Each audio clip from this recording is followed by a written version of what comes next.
Hi everybody, welcome to our channel, Judy the Mortgage Professor, and we're so glad that you joined us today.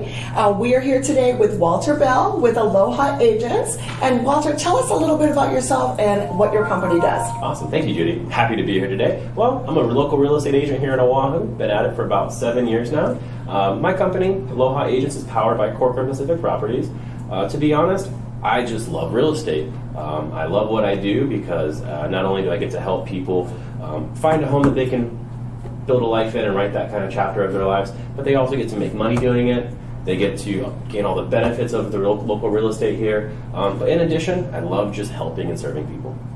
Absolutely, I love that. And what I can say about the time that we've been working together, Walter, is that you are so passionate about what you do. We're on the phone every single day, hashing it out for our clients. I can tell you are sleeping through the ideas and waking up and bringing your customers to dreamland, and I absolutely love that. So thank you for doing that for the community. My pleasure.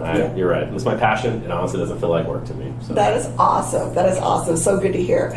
So today we're going to talk a little bit about commercial real estate versus residential real estate, because you do both, which is very unusual. Most real estate agents, really only have the wherewithal to deal with one side of it. But because of your passion for the industry and just all of your wealth of knowledge, you're able to operate in both arenas. Tell us a little bit about that. Awesome. Yeah, actually, you're right. I do both commercial and residential. And a lot of agents do like to kind of specialize or focus. I guess I've just been lucky or blessed and very grateful that I have clients that not only need to buy a home, but because they have a business, they also need to find a home for their business. And so I've been able to help them find a home for their business. But also, commercial real estate, I think, gives individuals a lot more flexibility than they're aware of. And commercial is just nothing more than 5 units or more. So just like your regular home, we add 5 more doors to it, and then we can be in the commercial world. Awesome. And so what do you think are the major differences in a client that may be looking for something in the residential realm, but that they also want to rent and turn into an investment? So I would say the big difference from residential to commercial is that if you're buying a single family home to rent on the long term, you're buying one property, one unit, one door at this time. And that's great. You actually, as a long-term rental, they are great investment vehicles. There's a reason 1 out of 3 or 4 homes right now is owned by a hedge fund, a pension fund, or some type of institution. But we look at commercial, and that's anything over 5 doors, we see a lot of benefits. And usually the individuals who are looking to go from a residential property into commercial, they're looking for some tax advantages. They're looking for a larger income stream. They're also looking at the ability to scale. Number one, they're able to go from 1 door to 6, 8, 10 doors under one roof. Mm-hmm. That's pretty awesome. If we need to do any repairs, we have 1 roof to repair for 1 door. So here we see single family homes, they average about $1 million. We can find an 8 unit for about $3 million, and you're able to acquire 8 doors for about $500K a piece, $400K a piece actually. Pretty good. What a way to build your wealth. And you're absolutely right. So in the financing realm, when we are dealing with residential versus commercial real estate, just as Walter has mentioned, it really is about the number of units that are involved. But more than that, it's also about the zoning. So when we are looking at a parcel that is located on a map and we are registering it and taking a look at it from a real estate standpoint, when we pull that parcel identification number, it will also tell us whether or not the property is zoned for residential use or whether it is zoned for commercial use, or sometimes we get the hybrid, which is mixed use, that allows for a little bit of both. And that does affect the financing. So when we are dealing with residential mortgages, the traditional mortgages that you're used to, which would be conventional, FHA, VA, USDA, and some of those more traditional residential mortgages would not apply when it comes to commercial real estate. If the property truly is zoned commercial, and like Walter said, does have 5 or more units involved, then ultimately you're going to be looking at commercial financing.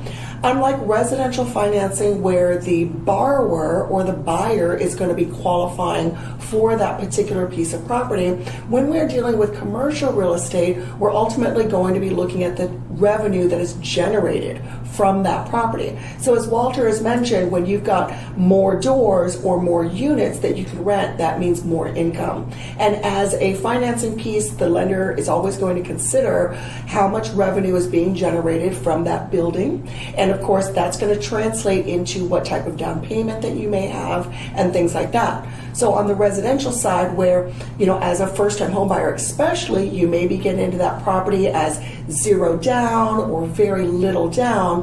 When you're dealing with a commercial property, obviously the more doors you have is going to give you more exposure to loss, right? So let's just say that there is COVID that happened over again. And kind of like what we saw during the pandemic when commercial real estate was taking a little bit of a hit because a lot of folks went to work home remotely. And when that took place, there was a lot of exposure for the landlords of that commercial property because they may or may not be able to collect rent in those spaces. So because of that, the down payment requirements are going to be much more hefty. You'll most likely start at about 25%. That's probably minimal. And then from there, it could go to 50% or even higher, depending upon what the books say when it comes to commercial real estate. So Walter, why don't you talk a little bit about that as far as when you are going after commercial real estate and you are approaching the selling agent or the listing agent about what kind of revenue is being commanded by that building? What's the process? So, number one, I think the first thing I want to look at, as you very well mentioned, we look at the price of the property. That's very important. We then look at the income that's being produced. So there's two different ways to look at income. One is just your gross. So after I collect everything, I put it in the bank. Let's say I have $10,000 a month of gross income per month. What I also like to look at is your net. We call it net operating income. Mm-hmm. That's after we deduct all the expenses, after the 10 grand and the property management, taxes, etc. We're down to, let's say, 8 grand a month. That's your net operating income. So essentially, the way with commercial, unlike residential, the value of the property is determined based on the income that it produces. So whereas your single family home, we can say it's worth, $1 million, but it could be worth a little more because the way you feel about your home, that's worth something as well. Mm-hmm. But commercial, it's a numbers game, basically. We're looking at a property, we look at what's called cap rate, and mm-hmm. cap rate, we'll throw that up on there, is your NOI over the price of the property.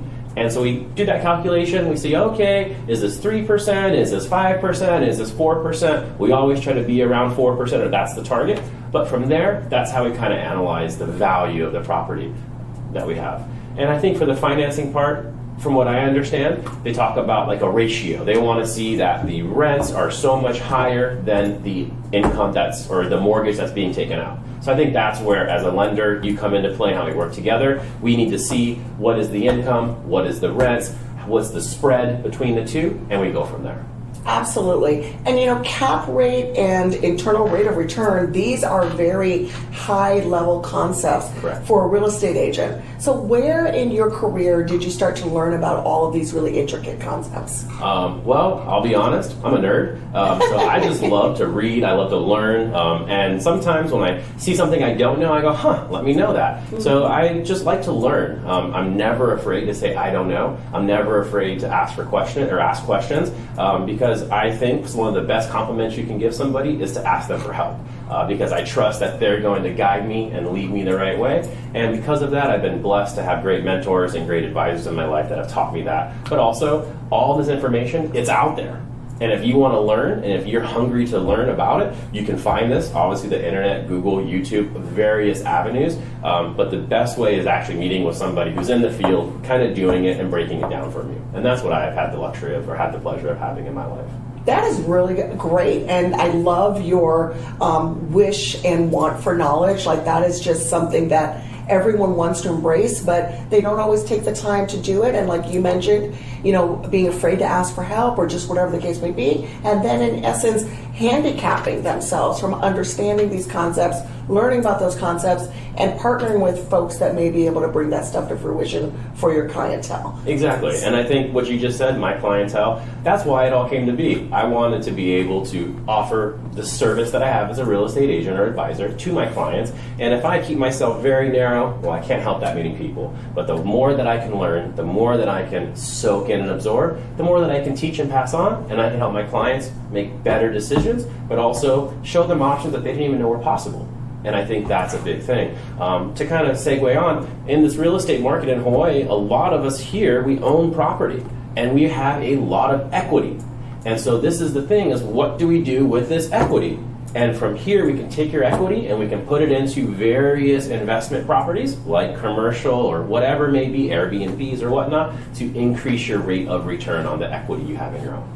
Absolutely. And I think that you've brought a lot of truth to the old saying, you don't know what you don't know. Right. And this is definitely a case where partnering with a professional, just as yourself, who does know, who is able to give answers and is able to give great ideas, is just phenomenal. Thank you so much today, Walter, for your information, such a wealth of knowledge. Thank you, everyone, for being with us here today. And please give Walter a call. Walter, what's your phone number? 808-673-3708. And if that's hard to remember, buy and sell with Walter Bell. You can find me pretty easily that way. Awesome. Thank you so much, everyone. If you enjoyed our segment today, please hit the like button, subscribe, and hit that notification bell so that we can make sure to notify you next when their videos are up. Mahalo, and thank you very much. Aloha.